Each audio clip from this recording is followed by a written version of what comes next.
نبی پاک صلی اللہ علیہ وسلم تشریف فرما تھے. ایسے سخت الفاظ نا احادیث میں بڑے کم ملتے ہیں، لیکن الترغیب و ترہیب میں یہ روایت موجود ہے. حضرت انس بن مالک رضی اللہ تعالیٰ عنہ سے مروی فرماتے حضور تشریف فرماتے، ڈھیر سارے صحابہ جلوہ فرماتے. اچانک اللہ کے رسول نے فرمایا، اچانک فرمایا جس کا کوئی رشتہ دار اس سے ناراض ہے یا جس نے اپنے کسی رشتہ دار کو ناراض کیا ہوا ہے وہ اٹھے اور میری محفل سے چلا جائے. اتنی بڑی بات رحمت للعالمین نبی نے فرما دی.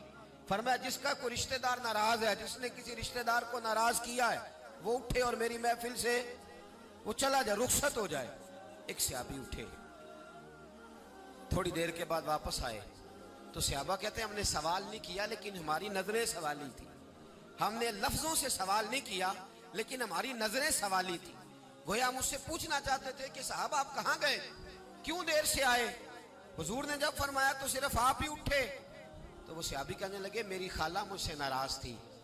جب محبوب پاک نے فرمایا نا جس نے کسی کو ناراض کیا وہ نکل جائے، تو میرے دل میں خیال آیا اگر یہاں ہی بیٹھنے کو جگہ نہیں مل رہی پھر دنیا میں ملے گی کہاں؟ اگر یہی موقع نہیں مل رہا تو کہاں ملے گا؟ تو میں چلا گیا خالہ کے پاس، اسے منا کے راضی کر کے آیا ہوں.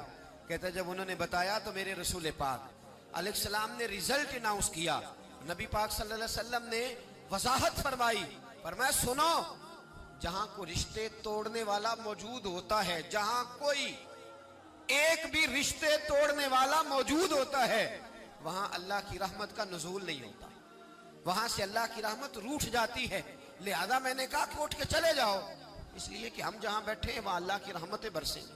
اور اگر تم رشتے توڑو گے، ہمارے یہاں سب سے پہلی منصوبہ بندی قریبی رشتہ داروں کے بارے میں ہوتی ہے. اور پھر سب سے بڑا مسئلہ یہ ہے کہ ظاہر اللہ تبارک و تعالیٰ کی تقسیم ہے، اگر کسی کو بذریعہ علم تھوڑی فوقیت مل جائے تو باقی سارے رشتہ داروں کو ساری رات ہی جاہل کہتا رہتا ہے، ساری رات.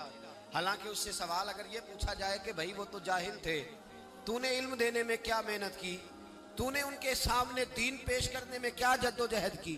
میرے رسول پاک صلی اللہ علیہ وسلم تو 23 سال محنت فرماتے رہے اور بالآخر محبوب پاک علیہ السلام کے رشتہ دار سب سے سخت چچا ابو جہل ہی تھا نا، اس کے بھی بچے کلمہ پڑھ کے مسلمان ہو گئے. تو نسلیں آگے